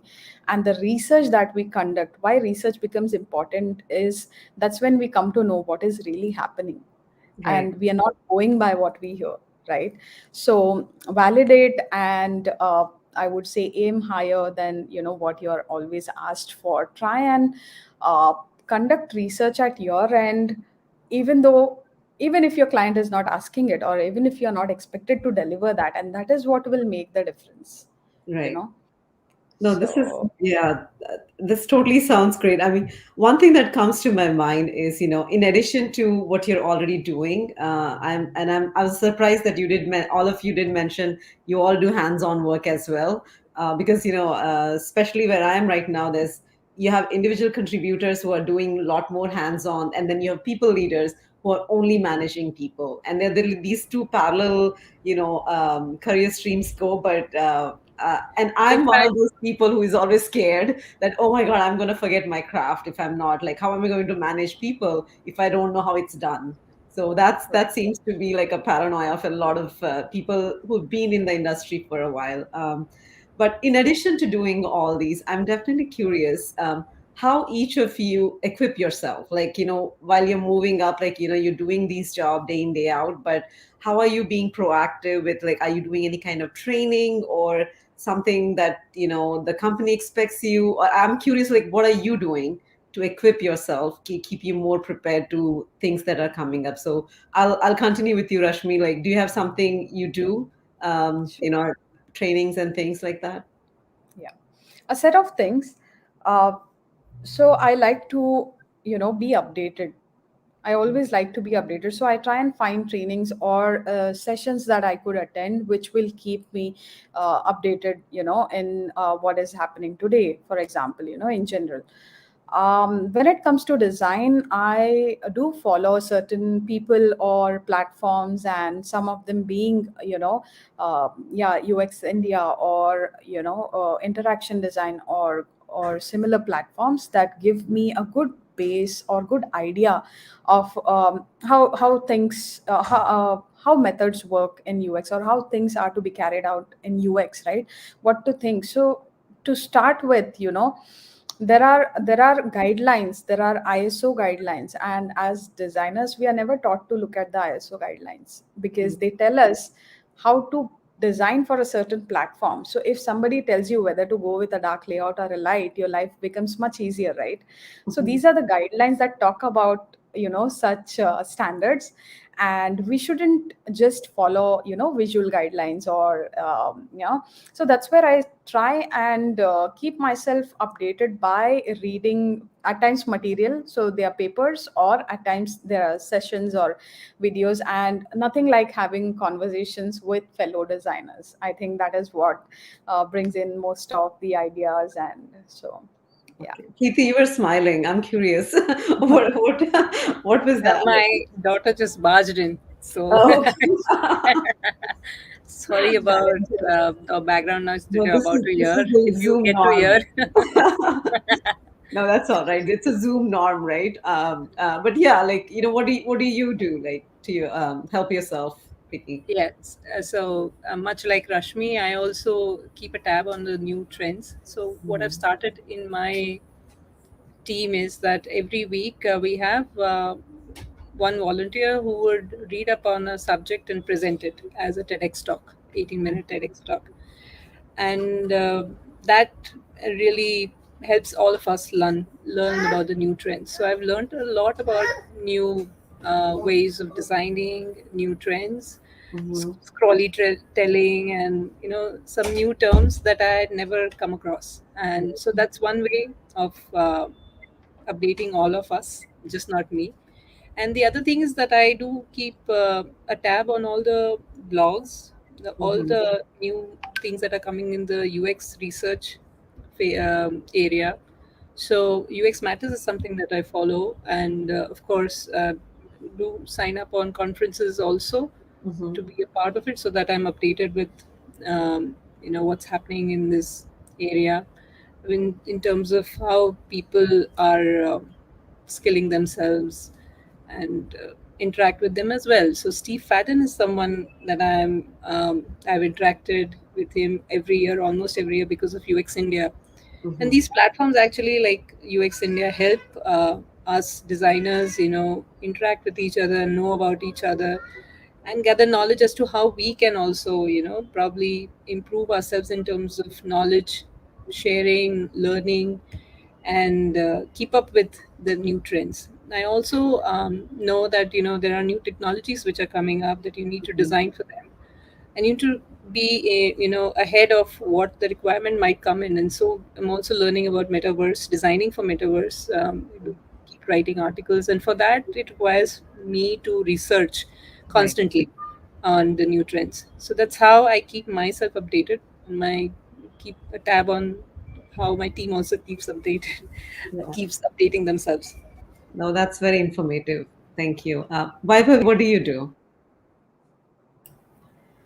Yeah, constantly learning is the key. I mean, that's the way to take this on, take on these kind of leadership roles, as well as take on different kind of challenges. You have to stay updated, not just in terms of trends and technologies, but also various domains. uh, like each of the domains, different domains are also evolving in their own way. And like Preeti mentioned, metaverse, it could be applicable in different way in different domains and things like that. So yeah, like basically, yeah, keep learning and keep educating yourself and spreading your knowledge. Mhm. So, in another thing that comes to my mind, it's very time appropriate. Is there's a lot of digital transformation that's happening. So when we if you talk about how we work today is so different than how we used to work 2 years ago, thanks to the pandemic. So what kind of challenges or things or some kind of role reversals or things have happened within your streams, as a design leader, that you think you are still trying to combat, or maybe it helped you? What are the things that have been happening on your end? I'll ask you, Rashmi. Okay. So since pandemic, a lot of things changed. You correctly brought that out, and the biggest challenge was now connecting with people, um, to work along with them or review the work, or to have meetings or to brainstorm. And brainstorming was, I think, the biggest piece, that I was not able to carry out. Mm-hmm. So I started looking for platforms, and Miro was coming up. Miro was a good platform, or there are other design platforms similar to that, which gave me an opportunity to now collaborate online. And while we used to have Zoom calls within friends, it was very difficult for me to use Zoom for work, Mm-hmm. at that time, back then, a couple of years back. And slowly Zoom became the professional medium where people started having meetings. I realized that, hey, we don't need to be face to face, we can do this online effectively, as effective as we do it, but we have to be better organized and we have to be better prepared for it. So then I started creating, you know certain formats on Miro, one for brainstorming, trying and understanding. And today we have a lot of templates from the platform, right? Miro will throw you a template for brainstorming or for ideation, for empathy map, and so on. So it makes our job really easy. And you can do this with any other platform like Figma or XD, right? Just have designers, on a call and start by talking about the problem. Create a format where you can convert that into a problem statement. There are different ways you can write a problem statement, and which is relevant now. What is the theme that should I be thinking of a theme at this point, or should I be leaving that for the color space, right, where I think about the colors? So get your team together. um, Start by talking about the problem, identify the problem areas, identify the goals. And when you go step by step working on these pieces, you will realize, you will see everything coming together, and in more or less in form of a of the output that we usually share with the client. So it can be a design direction document or some similar artifact. So it's not that difficult. It is actually easier than working face to face, wherein we probably add something on the board, or write something on the notes and then translate it in our files. So it takes much more time doing Correct. that. So I've kind of, over the past 2 years, I've learned to make use of these platforms. And it can be challenging if your members are not responsive. So probably put some thought into, how will I engage this group, right? How can I keep it light, rather than pressurizing our fellow designers and saying that, hey, you need to deliver this by end of the day, right? So I believe in working together. So I enjoy planning work for them, and along with them, and that eases their work pressure or workload at times. um, Mm-hmm. so that's how, there are multiple platforms, and not just the interfaces like Teams meeting and Zoom, but also like Figma, Miro have helped me overcome that. Interesting. And Preeti, challenges or advantages? The biggest advantage, of course, was that people were working from home. I also got to work from home, and I had a child in 2020 lockdown. So I Mm-hmm. got to spend time with my child, and I got to work from home. And surprisingly, I could do both. Mm-hmm. So I never imagined myself in a space where I could be doing both, managing my personal affairs as well as professional commitments. So that was an advantage, yes. Um, Across my teams also, they said the same thing. The productivity went up, but Mm-hmm. with productivity going up, I could see, the the downside of it, where they were experiencing a lot of burnouts, and that started happening more frequently. Right. So, There's no blur between home and work, right? Like you're right right. at home. Yeah. And these burnouts started happening. So, I mean, they started creeping up so slowly that nobody could realize that why people are not coming up on Zoom calls. Mm. Started daily connects with the mindset that people will come and interact with each other, and they will probably feel the same, probably mimic the same physical presence that we used to have in office. Have the same fun, probably pull each other's legs and try and lighten up the mood a bit. But people started avoiding it because they felt that they were already on so many calls throughout the day, didn't want another one. Right. So we started having fun games for our team members, but that also probably did not see much of attendance. So what I would say is, although pandemic gave us tools to equip ourselves and adapt ourselves to the online version of working, with a lot of things were digitized. Hmm. User research was happening remotely and over digital mediums, which was never thought of earlier. Whenever we used to speak of conducting user research remotely, people used to just shy of saying, no, it cannot be done. But you could see it happen more effectively, in fact, in the last 2 years, and at a much larger scale. So I would say, although there were advantages, the flip side, yes, it did affect human psychology, where people were feeling isolated. We did face a lot of issues where so many of my team members were feeling isolated. They started quitting because they were not feeling required or wanted or appreciated. So I had to work as a woman leader. I had to work more towards engaging them, engaging my team members, and also empathizing with their situation, along with managing the deadlines, the Hmm. project, the expectations. So I think it was there was a double requirement at my end, from me. Hmm. So that, yes, I could manage it, yes, but let me tell you honestly, I did have a burnout of myself as well, of Hmm. my situation. And my leaders helped me come out of it. They told me, yes, it's happening. They acknowledged that it happens, and they helped me come out of it. But I would just say we've started going back to office, and that helps. I would say that there's nothing like going back to office.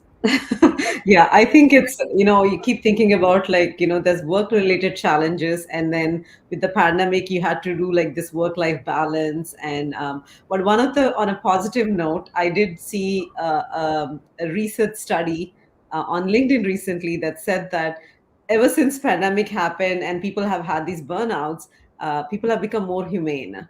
So, which is a good sign. I mean, if something had come out of it, is like being more You empathetic won't, and yeah. yeah, you won't believe that's the same thing that I told him. So when I joined during the COVID. So my Mhm. onboarding happened virtually, and something that I did not really enjoy much because I was Oh, so used to interacting with people on the first day of office, and right. that did not happen. I was in an isolated space for 2 to 3 days because my head was not really equipped to handle such a situation where people downline him, are getting onboarded virtually. So he was getting retired. I got to know that after a month of joining.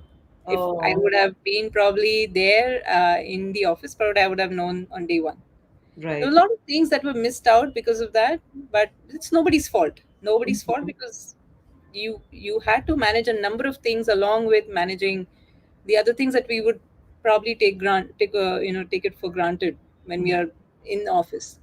Right. I would just say that just saying that as an example, when I joined office, the first group call that I had with my team, this thing that I said, it to them, because they all were actually down with the burnout.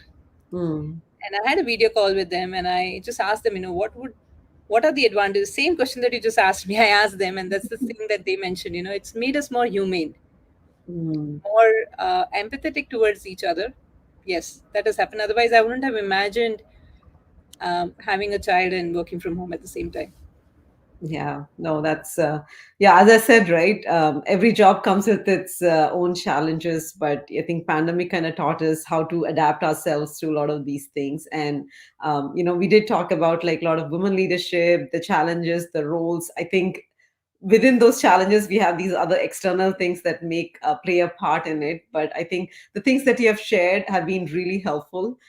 Before we I think we are about time, but I want to ask each one of you, it could be like you did talk about your inspirations, or you did mention about few people.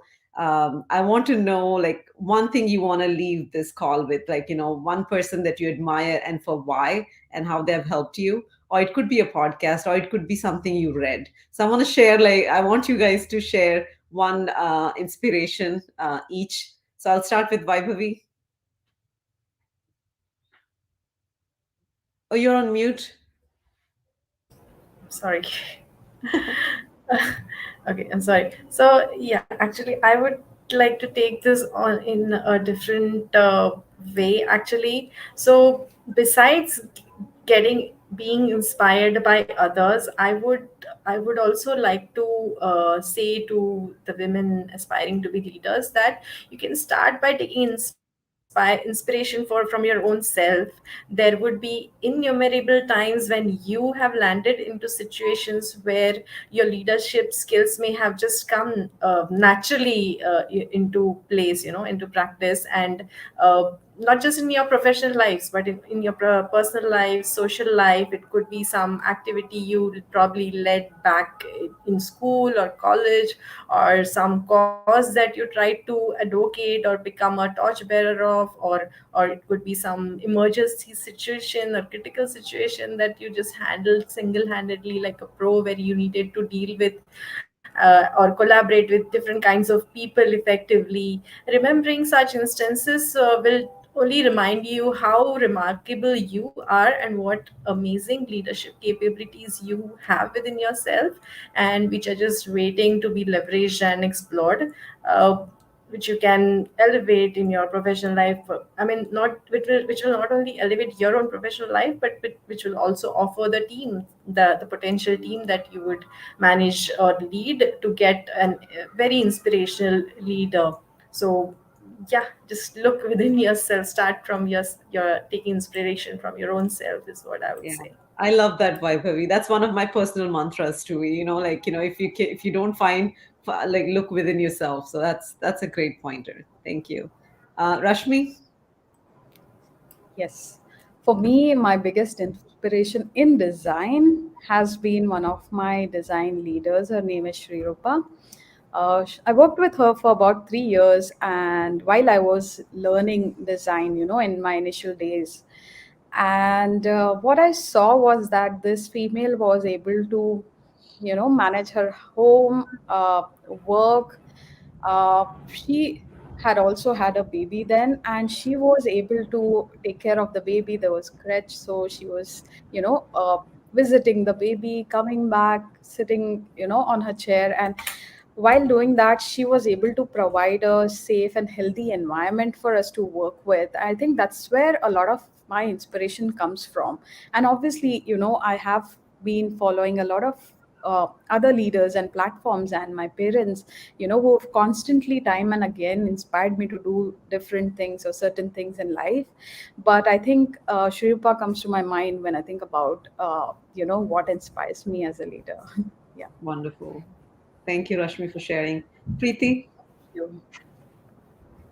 Yeah, so I've been inspired by both male and female leaders, and I can say that both have really taught me a lot, and I look up to them. And one instance that I just remember is one of my immediate managers. He had told me that, Priti, if you, because I had, like I told you, I had just landed in leadership by accident. I always wanted to become more, go on more on the technical side. Sorry about that. No So problem. he said that you need to become an enabler. You Hmm. need to enable people, empower them, so that they become leaders. Mhm. And what I learned from my female boss was that how she managed to keep herself calm in all situations. And she never lost her cool in spite of facing biases, challenges, and all the, you know, pains that go with, being in front of the client and, you know, hearing the music instead, instead of your team. And basically, um, you own up the work that your team does, but finally it's you who hears the music from the client when anything goes wrong.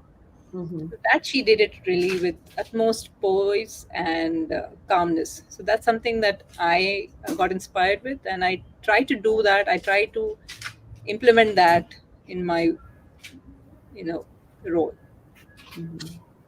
So I get inspired very easily. I would say with leaders. I remember in 2017 there was a talk given by a female. I forgot her name. She used to work in Dell, and the story that she told, her story that she narrated, that was so inspiring. That what she meant at the end of the entire talk was that do things that you're comfortable and you're enjoying. You don't have to end up in a role which you don't enjoy, because at the end of the day, if you don't enjoy your work, you will not give um, 100% of your output to it. You will not do justice to it. That's stuck on. Until date, I have this mantra that if I'm not enjoying my work, probably it's not for me. Right. Yeah. So No, yeah. that's very important. And thank you all of you for inspiring me as well today. I've taken a lot of notes, mental notes on the things that I can practice. So thank you so much for great conversation. Yeah, Thank you. thank It you was again, Thank everyone. you, Rashmi, everyone. Salvi, Anita. Thanks for patiently listening to us, Anita. You Well, it was especially. very inspiring. Thank you, guys. yeah. Amazing, amazing panel discussion. Thank you so much, all of you. Love you all. Yay. Thank you. That was such a thought provoking and empowering discussion on leadership, ladies. Thank you so much. Before we wrap up this concluding session of the Women in Design Fest, don't you want to know what more we have in store for you this year? Coming up in June, we have the Design X Social 2022. To those of you who are new here, Design X Social is a global innovation design challenge where multidisciplinary teams of students and professionals come together to solve a pressing global issue under the guidance of a mentor. Three winners are declared for the best design, special jury, and people's choice. Last year, we had teams coming up with solutions to prevent, manage, and remediate global health catastrophes like COVID 19. What else do we have coming up, Ankita? Yes, we also have the UX India conference coming up this year. The UX India conference is India's biggest conference on UX design. So stay tuned by following us on LinkedIn and Instagram. We invite you all to be a part of these upcoming initiatives by participating, volunteering, mentoring, and partnering with us. If you want to enhance your design skills or switch to a career in UX design, we offer industry recognized courses at the UMO Design School. So I encourage you to take a look at our page. Our next cohort for a certificate in UI UX design begins next Saturday on May 7th. This cohort will not only receive training in UI and UX but will also receive mentorship and an internship. So please check UMO Design School's website for more on how to enroll. The Women in Design Fest would have not been possible without our super amazing speakers, panelists, and moderators. On behalf of the UMO Design Foundation, we thank all our speakers, panelists, and moderators for sharing their time and knowledge and insights with all of us. Volunteers have been a vital part of our growing UMO community, and we thank our volunteers for making the Redesign Fest a massive success. Lastly, I would like to thank you, our audience, for joining us every weekend. Your keen interest is what has kept us going. We're so grateful to you and we hope to see you very soon. Do not forget to stay tuned on LinkedIn and Instagram for updates on our upcoming events.